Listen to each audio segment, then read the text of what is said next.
Justin has requested me on Patreon to review X-Men First Class, which took us back to the start of the X-Men and the meeting of Charles Xavier and Eric Lehnsherr, aka Magneto. This is actually my favorite movie in the series, as I thought it did a really good job of showing how these characters met, with Matthew Vaughn providing a stylish direction. For me, the most fascinating part of the movie is the friendship between Charles and Eric, and how their specific ideologies and approaches to dealing with discrimination against mutants causes their separation. The movie is able to develop that and provide an understanding of their worldviews. I mentioned this when I reviewed the X-Men '97 animated series, but I've never viewed Magneto as a villain. His distrust towards governments is completely understandable, not only because of him being a mutant, but also having survived the Holocaust and watching his own mother killed in front of him.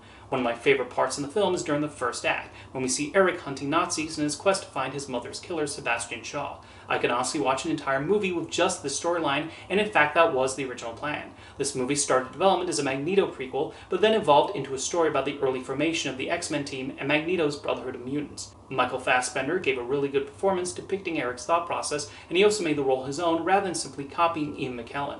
The X-Men have long been about civil rights, and I think Magneto's depiction in First Class is specifically about the feeling a lot of Jews had following the Holocaust.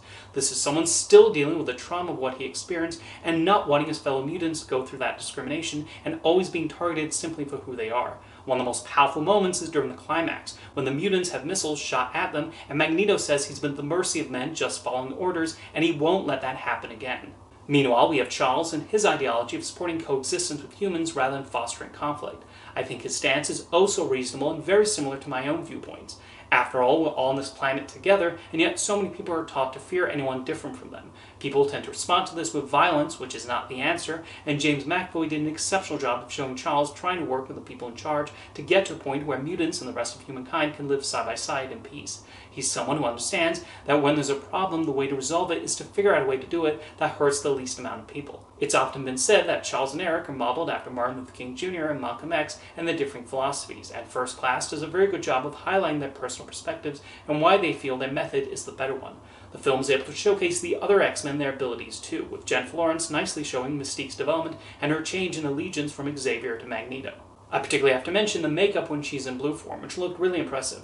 As for Sebastian Shaw, he's a truly despicable villain. Kevin Bacon digs into the role with relish and shows his desire to eliminate all of humanity. It all adds to the urgency of the heroes needing to stop him. Vaughn took advantage of the 60s setting, tying in the Cold War and the conflict between the Americans and Soviets with a mutant storyline. It adds to the sleekness of the production. The action is also very well directed, particularly during the climax. Although this is a superhero movie where its strengths lie not necessarily on the action sequences or the special effects, even if all that is well done. It's in the character interactions and how well it uses the ensemble. The script had to balance a lot of these personalities, even with the emphasis on the Charles-Eric relationship, and I do think they managed to leave an impression. Even the mutants, who don't get as much screen time as others, the film does a good job of establishing them and providing understanding for who they are. The film additionally provides a contrast between the older mutants versus the younger ones we meet, and how that plays into their views on this whole situation. Of course, being a prequel, we have the film putting a few of the pieces together for their later appearances and trademarks. Prequels have to walk that careful balance of introducing these elements without coming across as forced. However, I do think First Class managed to naturally show the start of things like Magneto's helmet, Charles using Cerebro, and Hank McCoy transforming into Beast while fitting into the story and its themes. Even a few cheeky lines like Charles not wanting his head to be shaved avoid being eye-rolling. Overall, I think X-Men First Class did a lot right in showcasing these younger versions of the characters. However, Matthew Vaughn and the other writers also included some new aspects and characters to allow this entry to stand out. The X-Men at the best have often been able to tackle these serious themes while properly developing the characters and showing what they have to deal with, and this is a very good example of that. Now, if you've seen X-Men First Class, let me know your thoughts in the comments, and thank you for the request, Justin.